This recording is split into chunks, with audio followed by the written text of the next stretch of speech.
Bonjour à tous, bienvenue sur VAM Veilleur Automoto. Aujourd'hui, on va s'attaquer à ça. La vanne EGR, comment la démonter pour la nettoyer.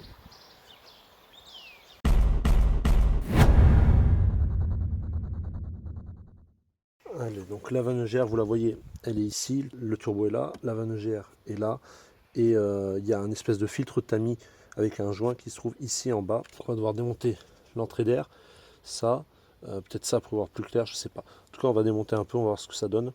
Je l'ai jamais fait. Un mec du groupe Passion Jaguar France l'a fait, Jorge. Donc Jorge, merci à toi en tout cas de m'avoir filé des infos et des photos de ta vanne démontée. Ça va m'aider, ça va nous aider, vous aider. À savoir qu'il n'y a aucun tuto en français sur cette opération, aucun tuto en anglais sur cette opération. Donc c'est une world premiere.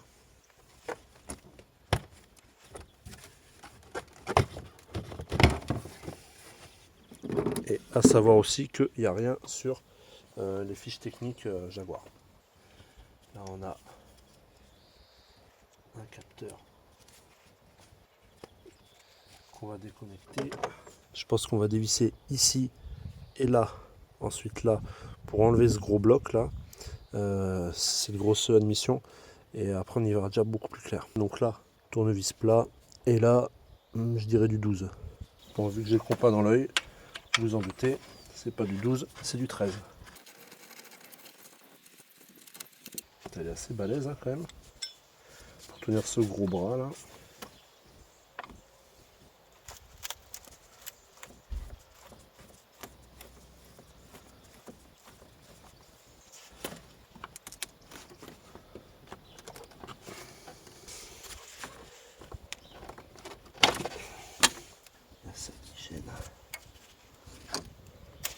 Voilà.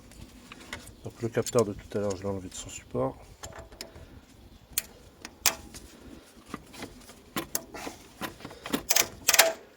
Ça, j'arrive pas à l'avoir. Alors, peut-être qu'il est en double.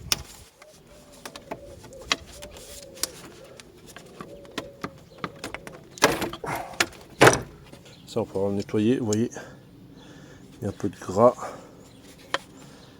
Là, un peu d'huile. Moi, ça m'inquiète pas outre mesure. J'ai toujours vu de l'huile dans les admissions. Donc, on va essayer de passer dessous.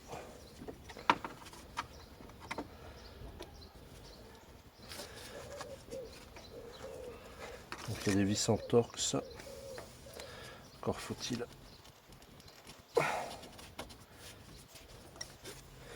C'est du T20. Mais j'ai des bons embouts spéciaux. Je vais le faire avec cela plutôt qu'avec un tournevis. Alors, on a dit du 20. Je vais essayer le 25. Ouais. Même plutôt sur du 25 que du 20. Hop là.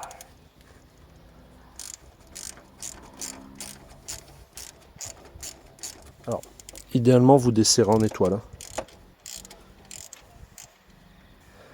Il y en a 6.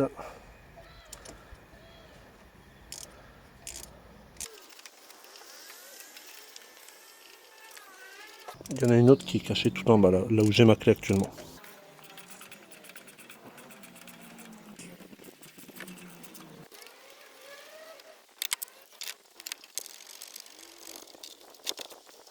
Attention surtout à ne pas les faire tomber au fond.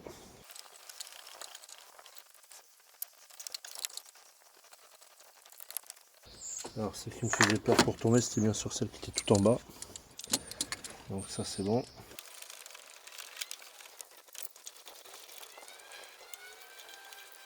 Donc là on voit bien le clapet de la vanne EGR.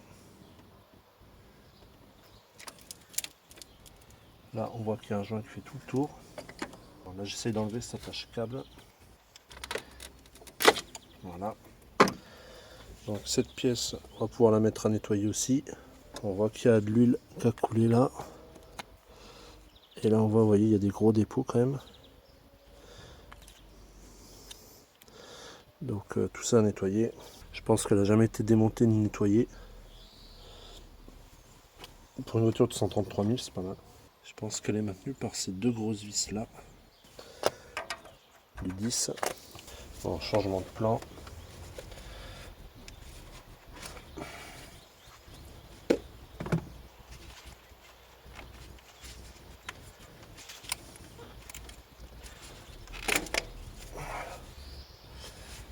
va s'attaquer aux deux qui sont là.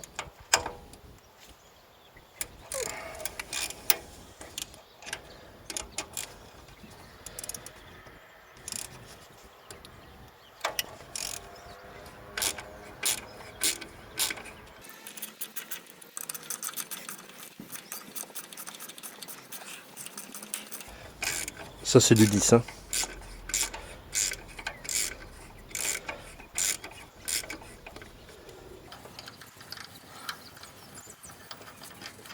Ça a maté la longueur des vis quoi.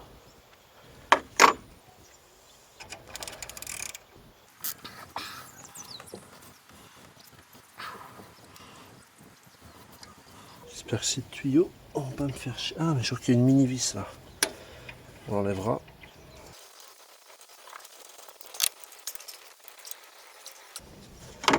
Bon, je peux pas la sortir à cause du tuyau. J'ai pas trop envie de l'abîmer. Là on a un tout petit torx. Alors j'ai pris un 10, si c'est du 10 j'ai du cul. Bon, déjà j'y vais pas.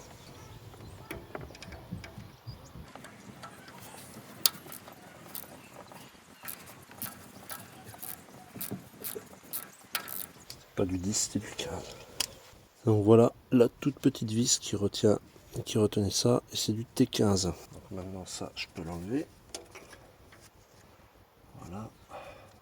Donc ici ça on déconnecte.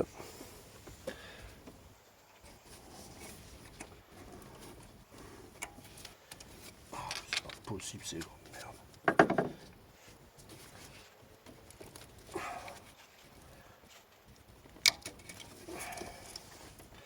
Ok.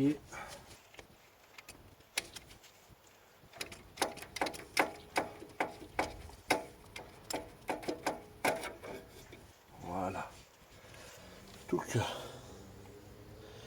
on voit une partie de notre vanne EGR, on voit bien ici le clapet qui vient monter et fermer. On voit bien ici le poussoir.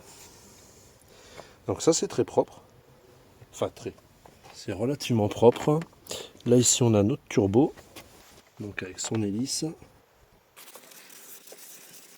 Alors j'ai pas complètement nettoyé volontairement, j'ai plus étalé pour que ça protège vu que ça va être à nu. On a notre vanne EGR qui est là. Vous voyez qui est bien noir. Elle est vraiment très très noire. Et il y a un tamis au fond. Donc il faut démonter ces 6 vis et le tamis est dedans. Là c'est un petit connecteur là à enlever. Donc on enlève ce connecteur, on enlève les 6 vis et puis ce sera bon. Donc là on est sur du T30. Donc c'est un peu plus costaud. Je vais quand même essayer avec ma petite clé à cliquer, sinon j'en ai des balaises. C'était pas trop serré. Donc pareil, déjà on desserre avant de dévisser. Et on dessert toujours en étoile.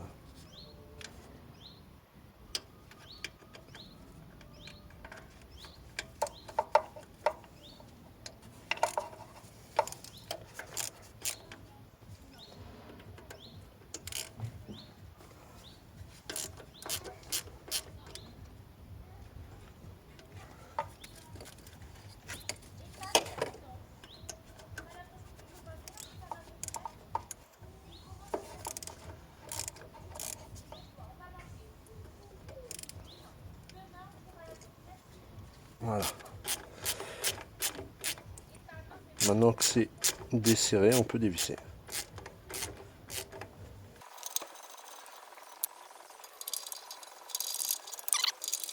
Allez, donc on va extraire notre système. Voilà. Donc on voit bien notre tamis là. Voilà. Le tamis qui est quand même bien colmaté. Hein. Et le joint autour. Donc tout ça, ça s'achète et ça se change. Ouais, tout craque là. Hein.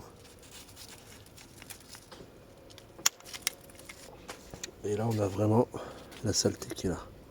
Vous voyez là, on a le capteur qui est ici. Donc on va pouvoir démonter. Tout ça on va le faire tromper, je pense.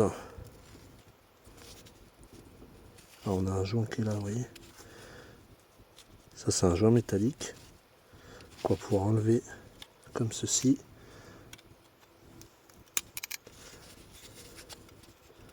De chaque côté. Pour bien sûr venir le récupérer, surtout en prendre très soin. Et donc c'est ça qu'on va aller briquer. Changer ce joint. Démonter ça et faire tremper tout ça. Déjà je pense dans des capes-four. Là c'est bien attaqué quand même. Ok l'équipe, donc nous y revoilà. Nous avons ici nos manchons d'air. Bon ça c'est pas vital de nettoyer mais je vais le faire quand même. Et surtout le plus important, la vanne EGR qu'il va falloir bien décrasser.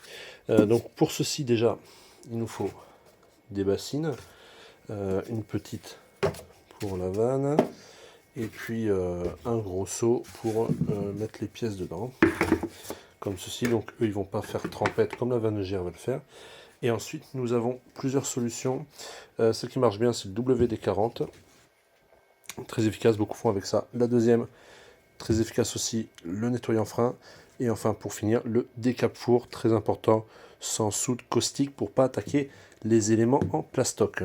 Donc moi je vais déjà commencer par le décape-four, surtout pour elle, parce que j'en ai pas beaucoup. Donc je mets du décape-four dedans, ça va mousser, ça va agir. Ces pièces-là, je vais les attaquer, je pense que je vais mettre du WD-40 et laisser dégouliner dessus. Agiter avant et pendant l'emploi. On voit qu'il en reste très peu. Inch'Allah, comme on dit, j'espère qu'il y en aura assez.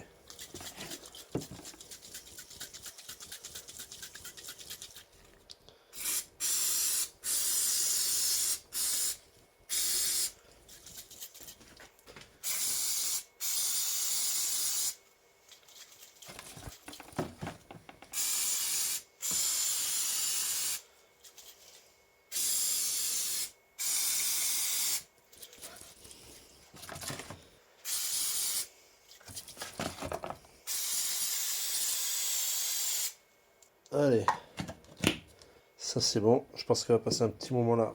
J'en remettrai de temps en temps. Là, je m'équipe d'un deuxième gant.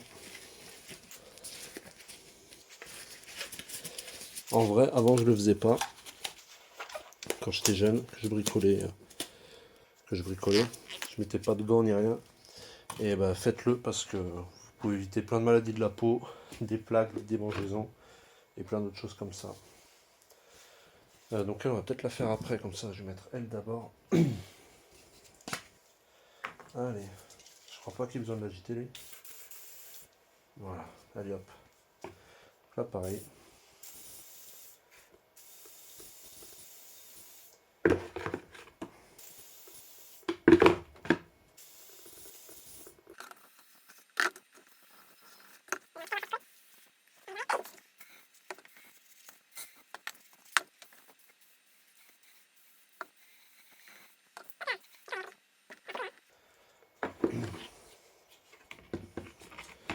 Donc cela, bah, on va faire pareil, on va laisser comme ça.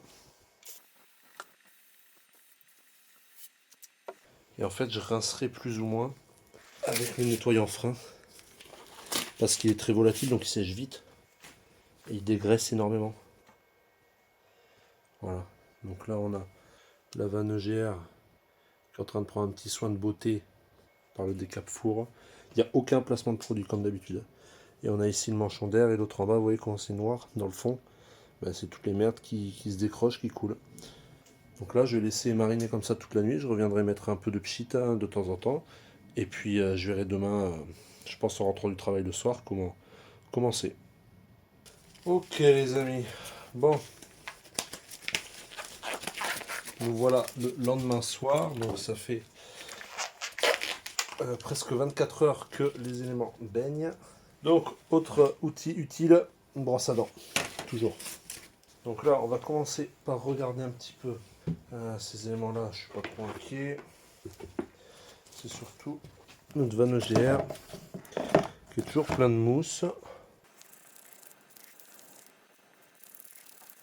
Alors, on dirait que ça a dégraissé, mais il y a toujours ce revêtement un peu rugueux dedans. Pourtant, c'est peut-être comme ça d'origine. Alors, j'ai avec moi un petit couteau. J'en profite pour enlever le joint. Je vais mettre un peu de WD-40.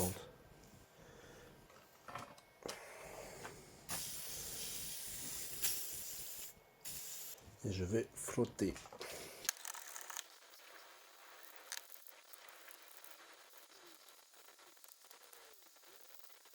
Donc c'est un peu dégueulasse de faire ça, mais bon. Bon, ben, il ne vous reste plus qu'à frotter comme je fais jusqu'à obtenir des pièces plus ou moins nickel. Donc la vanne-gère, je vais essayer de lui faire un petit bain dans de l'essence ou un truc comme ça. Je pense que ça sera beaucoup plus efficace parce que là j'arrive à rien.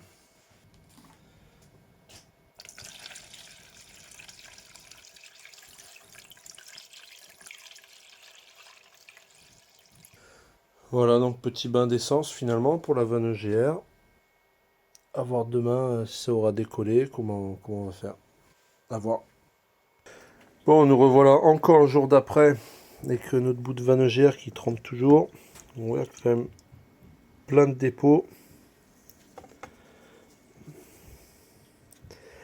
Bon, l'intérieur est quand même bien noir, mais c'est vrai qu'il a viré du noir un peu au gris. J'ai pris des photos, je les ai montrées à Jorge. Il m'a dit que lui, il n'a pas pu avoir meilleur résultat.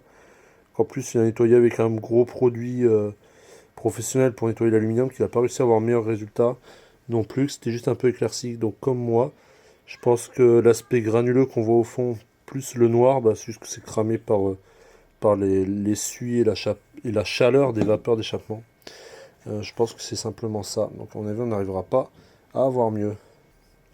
Donc un peu de prévention, tous ces trucs dégueulasses là, vous les mettez dans un bidon, vous les amenez à la déchetterie, vous les jetez pas n'importe où, encore moins dans la nature.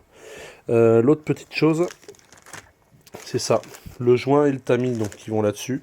La référence c'est ça, en neuf. Voilà à quoi ça ressemble. Donc on a eu le plus important, surtout ça a changé, vous voyez bien que l'autre était complètement un peu obstrué. Donc je pense que ça va respirer mieux avec ça, faire respirer mieux les suies. Puis voilà, donc il nous reste tout à remonter. Le remontage s'effectue exactement dans le sens inverse du démontage. Donc si je vois des particularités, je vous guiderai un petit peu pour pas vous laisser dans la merde, donc je vous filmerai ça.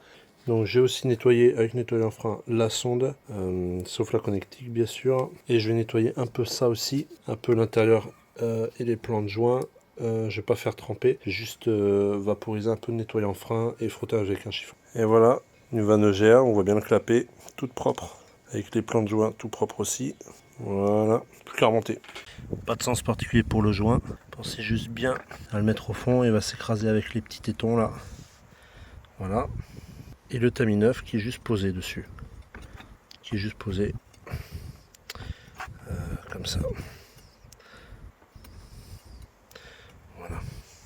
Et après on n'oublie pas le petit joint acier qui tient avec des petites agrafes sur les côtés. Voilà. Plus qu'à remonter le tout. Alors le tamis, il faut appuyer un peu avec vos doigts, comme ça, sur les bords, pour qu'il rentre bien dans les lèvres, voilà, dans la forme.